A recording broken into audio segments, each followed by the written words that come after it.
Big breaking news చూస్తున్నాం. ఇక విద్యార్థుల తల్లిదండ్రులు ఇప్పటికే ప్రైవేట్ పాఠశాలలో ఫీజులు కట్టాలంటే ఆగమాగబోతున్న పరిస్థితి. ఈ నేపథ్యంలో పేద విద్యార్థి తల్లిదండ్రులకు రేవంత్ సర్కార్ గుడ్ న్యూస్ చెప్పనుంది. సో వచ్చే ఏడాది నుంచి విద్యా చట్టంను అమలు చేస్తూ దాదాపు ప్రైవేటు బడుల్లో 25% పేద విద్యార్థులకు ఇక సీట్లు ఇచ్చేందుకు కసరత్తు చేస్తున్నట్టు తెలుస్తుంది. ఈ నేపథ్యంలో ప్రస్తుతం ఈ అంశం ఇక చర్చనీయాంశంగా మారింది. నిజంగానే ప్రైవేటు బడుల్లో పేద విద్యార్థులు కనుక 25% సీట్లు కేటాయిస్తే ఇక ఉన్నత స్థానంలోకి పేద విద్యార్థులు వాళ్ళ భవిష్యత్తు ఉండేటువంటి అవకాశం ఉన్నట్టు తెలుస్తుంది. ఒకసారి ఇదే అంశం మీద మా ప్రతినిధి విజయ్ ప్రస్తుతం అందుబాటులో ఉన్నాడు. విజయ్తో మాట్లాడదాం, మరింత సమాచారం తెలుసుకుందాం. విజయ్, నిజంగానే ప్రైవేటు బడిలో 25% పేద విద్యార్థులకు కనుక సీట్లు కేటాయించే అవకాశం ఉందా? అసాధ్యాలేంటి? రాష్ట్రంలోని ప్రైవేటు బడుల్లో పేద విద్యార్థులకు ఉచితంగా 25% సీట్లను కేటాయించేందుకైతే సర్కారు కసరత్తు చేస్తా ఉంది. వచ్చే విద్యా సంవత్సరం నుంచి దీన్ని అమలు చేయాలని చెప్పేసి కూడా ఇప్పటికే నిర్ణయించింది. ఇదే విషయాన్ని ఇటీవల హైకోర్టుకు తెలిపింది. ఈ నేపథ్యంలో దీనిని ఎలా అమలు చేయాలనేటువంటి దానిపైన కూడా అధికారులు చర్చలు అయితే జరుపుతున్నారు. దేశంలో 2009లో తీసుకొచ్చినటువంటి విద్యా హక్కు చట్టంలో సెక్షన్ 12(1)(c) ప్రకారం ప్రీ ప్రైమరీ 1వ తరగతిలో 25% సీట్లు ఇవ్వాల్సి ఉంటుంది. అయితే రాష్ట్ర వ్యాప్తంగా తెలంగాణతో పాటు మరో 6 రాష్ట్రాలు మాత్రమే దీనిని అమలు చేయడం లేదు. అయితే మిగిలిన అన్ని రాష్ట్రాలు కూడా కొంతమేర అమలు చేస్తా ఉన్నాయి. అయితే చట్టం అమల్లోకి వచ్చి ఏళ్లు గడుస్తున్నా కూడా అమలు చేయకపోవడంతో రాష్ట్ర ప్రభుత్వం దీనిపైన కేంద్రం కొంత ఒత్తిడి అయితే తీసుకొస్తా ఉంది రాష్ట్ర ప్రభుత్వం పైన. దీనికి తోడు ఉన్నత న్యాయస్థానాలు ఈ చట్టాన్ని అమలు చేయాలని రాష్ట్ర ప్రభుత్వానికి అయితే ఆదేశాలను అయితే ఇచ్చాయి. దీంతో వచ్చే ఏడాది నుంచి విద్యా హక్కు చట్టం అమలు చేయనట్లు కూడా రాష్ట్ర సర్కార్ అయితే హైకోర్టుకు తెలిపింది. ఈ క్రమంలో రాష్ట్ర వ్యాప్తంగా ఉన్నటువంటి దాదాపు 11,500 ప్రైవేట్ స్కూళ్లలో 25% సీట్లను పేదలకు కేటాయించేందుకు చర్యలు ప్రారంభించింది. కాగా విద్యా హక్కు చట్టం అమలు కమిటీలోని కొన్ని అంశాలను సవరణ చేయాలని ఇటీవల స్కూల్ ఎడ్యుకేషన్ అధికారులు అయితే సర్కారుకు ప్రతిపాదనలు అయితే పంపించారు. దీంతో త్వరలోనే విద్యా హక్కు చట్టం అమలు కమిటీ సమావేశం కూడా కానుంది. సో రాష్ట్రంలోని 25% సీట్ల అమలు పైన 2-3 ప్రతిపాదనలను కూడా విద్యాశాఖ అధికారులు అయితే సిద్ధం చేస్తా ఉన్నారు. అన్ని ప్రైవేటు బడుల్లో 25% ఉచిత సీట్ల విధానం అమలు చేస్తే సర్కారు బడుల్లో ఎన్రోల్మెంట్ తగ్గే ప్రమాదం ఉందని చెప్పేసి కూడా ఇప్పటికే విద్యావేత్తలు అయితే హెచ్చరిస్తా ఉన్నారు ప్రభుత్వాన్ని. దీనికి తోడు సర్కార్ పైన భారీగా భారం పడేటువంటి అవకాశం ఉంది. అయితే కర్ణాటకలో అమల్లో ఉన్నటువంటి విద్యార్థి చదివే చోట దగ్గరలో ఉన్నటువంటి సర్కార్ బడి లేకుంటే దానిని అమలు చేయాలన్నటువంటి ప్రతిపాదన అయితే ఉంది. సో దీని వల్ల చాలా వరకు కూడా సర్కారు పైన ఎఫెక్ట్ పడబోదనేటువంటి భావన ఉంది. ఈ లెక్కన తొలి ఏడాది సుమారుగా 10,000 నుంచి 15,000 మందికి ఫీజు చెల్లించేటువంటి అవకాశం అయితే ఉంటుంది. అయితే ఫీజులను ఎలా నిర్ణయించాలనేటువంటి దానిపైన కూడా అధికారులు అయితే చర్చిస్తా ఉన్నారు. ప్రస్తుతం స్కూళ్లలో వసూలు చేస్తున్నటువంటి ఫీజు కానీ లేదా ప్రభుత్వం ఒక స్టూడెంట్ పైన ఖర్చు చేసేటువంటి యావరేజీలో ఏది తక్కువగా ఉంటే అది దానిని ఫీజుగా నిర్ణయించాలని చెప్పేసి కూడా ఉమ్మడి రాష్ట్రంలో తీసుకొచ్చినటువంటి జీవోలో ఉంది. దీంతో దీనిని అమలు చేయాలా, ఇందులో ఏమైనా మార్పులు చేర్పులు చేయాలనేటువంటి దానిపైన కూడా అధికారులు అయితే సమాలోచనలు చేస్తా ఉన్నారు. వీటిపైన త్వరలో సర్కారు ఒక నిర్ణయం తీసుకునేటువంటి అవకాశం అయితే ఉంది. సో వచ్చే విద్యా సంవత్సరం 1వ తరగతి నుంచి పేద విద్యార్థులకు ఉచిత సీట్లను ప్రభుత్వం కేటాయించనుంది. 2వ ఏడాది 2వ తరగతి దాకా, 3వ ఏటా ఇట్లా 3rd క్లాస్ దాకా, అంటే ఇలా 10 ఏళ్లలో అన్ని క్లాసులకు ఇది వర్తింపజేయనున్నది. అంటే సంవత్సరానికి ఒక తరగతిని పెంచుకుంటూ కూడా ఇలా 10 ఏళ్లలో మొత్తం కూడా 10వ క్లాస్ వరకు కూడా 10th క్లాస్ వరకు కూడా దీన్ని వర్తింపజేసేటువంటి ఆలోచనలో ఉన్నటువంటి పరిస్థితి కనిపిస్తోంది. ప్రస్తుతం రాష్ట్రంలోని ప్రైవేటు బడుల్లో ఏటా సుమారుగా 4 లక్షల మంది వరకు కూడా 1వ తరగతిలో చేరుతా ఉన్నారు పిల్లలు.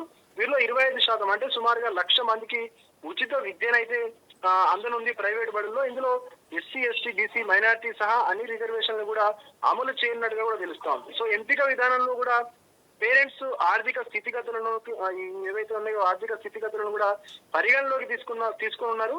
2010లో రూపొందించినటువంటి ఇన్కమ్ కాకుండా, అంటే 2010లో ఏదైతే వాళ్ళ ఇన్కమ్ సంవత్సర ఆదాయం ప్రకారం అయితే ఉండేది, అది కాకుండా కొత్తగా దీనిని మార్చేటువంటి అవకాశం అయితే ఉన్నట్లు కనిపిస్తా ఉంది. Srisailam. Yes, thank you Vijay, thank you for update. ఇది ఓవరాల్గా అయితే ప్రైవేటు బడుల్లో సర్కారు ఇక కొంత భారాన్ని మోస్తూ 25% అయితే సర్కారు బడిలో పేద విద్యార్థులకు సీట్లు ఇప్పించేటువంటి ప్రయత్నం చేస్తుంది. ఓవరాల్గా ఇప్పటివరకు మనం చూసుకున్నట్టయితే 11,000కు పైగా తెలంగాణ వ్యాప్తంగా ప్రైవేటు స్కూల్స్ అయితే మనకు కనిపిస్తూ ఉన్నాయి. సో ఆ ప్రైవేట్ స్కూళ్ళకు సంబంధించి దాదాపుగా 11,000కు పైగా ప్రైవేట్ స్కూల్స్ ఉన్నాయి. సో ఈ నేపథ్యంలో ఈ 11,000కు పైగా ఉన్నటువంటి ప్రైవేట్ స్కూల్లో 25% పేద విద్యార్థులు ఎవరైతే ఉన్నారో పేద విద్యార్థులకు మరి అవకాశం కల్పించేటువంటి పరిస్థితి మనకు కనిపిస్తోంది.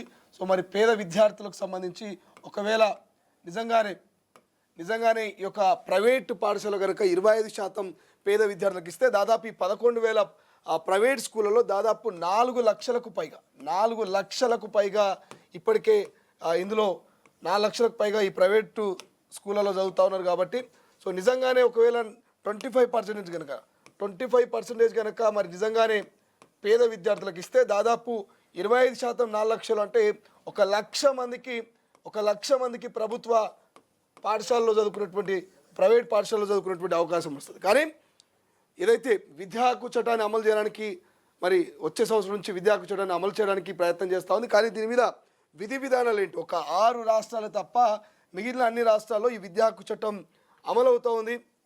సో విద్యా హక్కు చట్టం ప్రకారం అమలు చేస్తూ ఉన్నాయి మిగతా రాష్ట్రాలన్నీ. మరి ఒకవేళ తెలంగాణలో కనుక ఇంప్లిమెంట్ చేస్తే సో అసలు ఈ ప్రైవేట్ పాఠశాలలు ఏవైతున్నాయో ఈ ప్రైవేట్ పాఠశాల కనుక గవర్నమెంట్ భరించి 25% కనుక ఫ్రీ సీట్లు ఇప్పిస్తే మరి ఇప్పుడున్నటువంటి గవర్నమెంట్ స్కూళ్ళ పరిస్థితి ఏంది? ఇప్పటికే గవర్నమెంట్ స్కూళ్ళలో పిల్లలు చేరక పిల్లలు అక్కడికి వెళ్ళక ఇంట్రెస్ట్ చూపించక కొన్ని చోట్ల ప్రభుత్వ పాఠశాలలు శిథిలావస్థలో ఉండడం, కరెక్ట్ అయినటువంటి మౌలిక సదుపాయాలు లేకపోవడం ఇటువంటి కారణాల వల్ల ఇబ్బందులు గురవుతున్నాయి. కాబట్టి సో ఒకవేళ విద్యా హక్కు చట్టం అమలు ప్రకారము 25% ప్రైవేట్ స్కూల్లో కనుక ఫ్రీ ఆఫ్ కాస్ట్ కింద పేద విద్యార్థులు కనుక విద్యను అందిస్తే మరి ప్రభుత్వ బళ్ళ పరిస్థితి, ప్రభుత్వ బళ్ళకు పిల్లలు వచ్చే అవకాశం ఉంటుందా, లేకపోతే అందరూ ప్రైవేటు బళ్ళ వైపే మొగ్గు చూపే అవకాశం ఉంటుందా?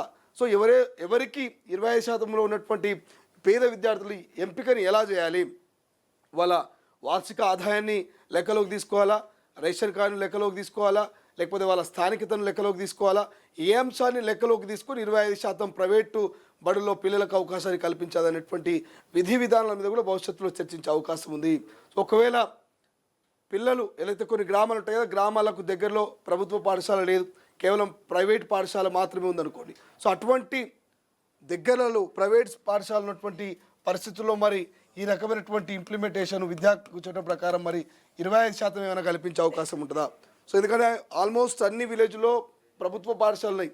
ఇది కేవలం ఫస్ట్ క్లాస్కి సంబంధించి మొదలు పెట్టబోతూ ఉన్నారు. సో ఫస్ట్ క్లాస్ నుంచి మొదలు పెట్టబోతూ ఉన్నారు. కాబట్టి తెలంగాణ వ్యాప్తంగా అన్ని విలేజ్లో ఆల్మోస్ట్ ప్రభుత్వ పాఠశాలనే, దానికి తోడు ప్రైవేట్ పాఠశాలలు కూడా టౌన్ లేదా మండల స్థాయిలో ఉన్నటువంటి ప్రాంతాల్లో అనేకమైనటువంటి ప్రైవేట్ శాలలు వచ్చినాయి. కాబట్టి సో మరి ఈ పరిస్థితిలో ఏ నిర్ణయం తీసుకోబోతుంది? కొత్తగా నిజంగానే విద్యా హక్కు చట్టం ప్రకారం కనుక 25% కనుక పిల్లల తల్లిదండ్రులకు ఒకవేళ కొంత రకంగా చెప్పాలంటే చాలా వరకు బడెన్ తగ్గే అవకాశం ఉంది. వాళ్ళ ప్రైవేట్ స్కూల్లో ప్రైమరీ అంటే మన ఫస్ట్ క్లాస్ చదవాలన్నా లేకపోతే ఎల్కేజీ యూకేజీ ఇవన్నీ ఏది బేస్ చేసుకున్నా మినిమం 50,000కు పైగా ఉన్నాయి. సో ఫస్ట్ క్లాస్ చదవాలి ఎలా ఒక పేదింటి పిల్లోడు అంటే మినిమం 50,000 నుంచి ₹1,00,000 ప్రైవేట్ ఫీజులు ఉన్నాయి. సో ఒకవేళ 25% కనుక ప్రైవేట్ స్కూల్లో పేద విద్యార్థులు కనుక అవకాశం కల్పిస్తే మాత్రం కొంత పేరెంట్స్కి అయితే ఫీజుల భారం అయితే రాష్ట్ర ప్రభుత్వం తగ్గించినట్టు అవుతుంది. బట్ దాంతోపాటు ప్రభుత్వ పాఠశాలలకు కొంత ప్రోత్సాహకం అనేది తగ్గిపోయేటువంటి అవకాశం ఉంటుంది. కాబట్టి మరి ఈ 2 అంశాలని రాష్ట్ర సర్కార్ ఎట్లా బ్యాలెన్స్ చేసుకుంటుంది? సో ఇతర రాష్ట్రాల్లో ఇప్పటికే ఇంప్లిమెంటేషన్ అవుతుంది కాబట్టి వాటిని ఏమైనా ఎగ్జాంపుల్గా తీసుకొని ఇంకా ఏమైనా మార్పులు చేర్పులు చేసి మరి ఈ విద్యా హక్కు చట్టాన్ని అమలు చేసి రానున్నటువంటి నూతన సంవత్సరంలో మరి ఈ యొక్క 25% ప్రైవేటు స్కూల్లో ప్రభుత్వ ఏవైతే పేద విద్యార్థులకు మరి నిజంగానే అవకాశం కల్పించే ఛాన్స్ ఉందా లేదా, మరి కోర్టుల నుంచి కావచ్చు అటు కేంద్రం నుంచి కావచ్చు ఎటువంటి సలహాలు సూచనలు తీసుకుంటుంది, ఎటువంటి డిస్కషన్ చేస్తుంది అనేది మన భవిష్యత్తు వరకు వేచి చూడాల్సిన అవసరం ఉంది. బట్ ఏదేమైనప్పటికీ మాత్రం రేవంత్ సర్కార్ పేద విద్యార్థి తల్లిదండ్రులకైతే ఒక శుభవార్త చెప్పే ఆలోచనలో ఉన్నట్టయితే క్లియర్ కట్గా కనిపిస్తోంది. ప్రపంచంలో ఏ మూల ఏ క్షణం ఏం జరుగుతుందో వేగంగా తెలుసుకోవడానికి తొలి వెలుగు వాట్సాప్ ఛానల్ని ఫాలో చేయండి.